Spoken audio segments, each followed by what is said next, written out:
to wave you goodbye, and we'll look forward in the future to working with you as sovereign.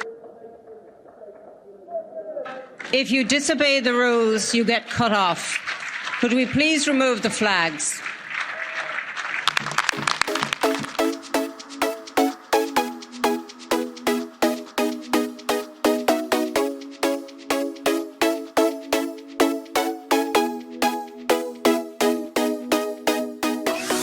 Thank you. Mr. Farage for 4 minutes. Thank you very much.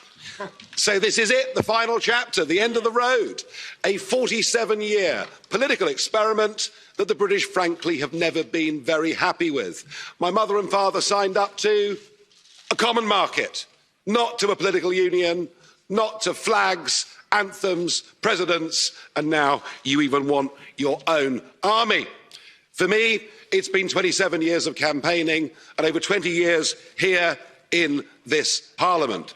I'm not particularly happy with the agreement we're being asked to vote on tonight, but Boris has been remarkably bold in the last few months, and Ms von der Leyen, he's made it clear, he's promised us there'll be no level playing field. And on that basis, I wish him every success in the next round of negotiations, I really do.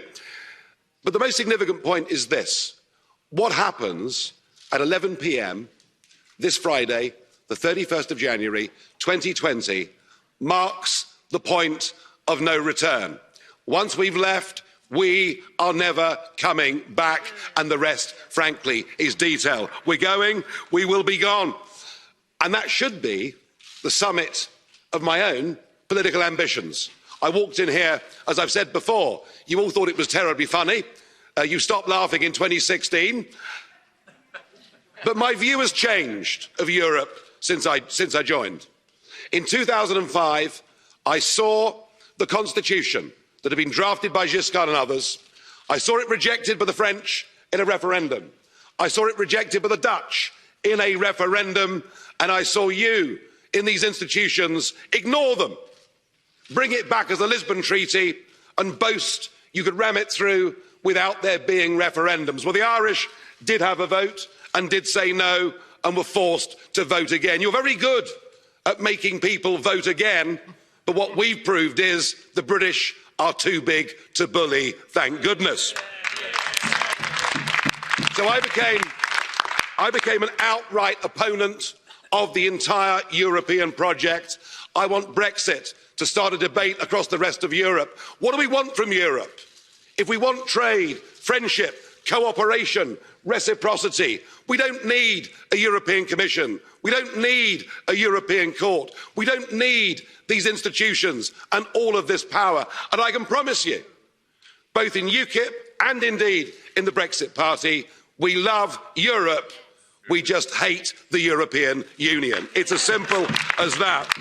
So I'm hoping this begins the end of this project. It's a bad project. It isn't just undemocratic, it's anti-democratic, and it puts in that front row. It gives people power without accountability. People who cannot be held to account by the electorate, and that is an unacceptable structure. Indeed, there's an historic battle going on now across the West, in Europe, America, and elsewhere. It is globalism against populism. And you may loathe populism, but I tell you a funny thing, it's becoming very popular. And it has great benefits. No more financial contributions, no more European Court of Justice, no more common fisheries policy, no more being talked down to, no more being bullied, no more Guy Verhofstadt. I mean, what's not to like? I know you're going to miss us. I know you want to ban our national flags, but we're going to wave you goodbye, and we'll look forward in the future to working with you as sovereign. If you disobey the rules, you get cut off. Could we please remove the flags?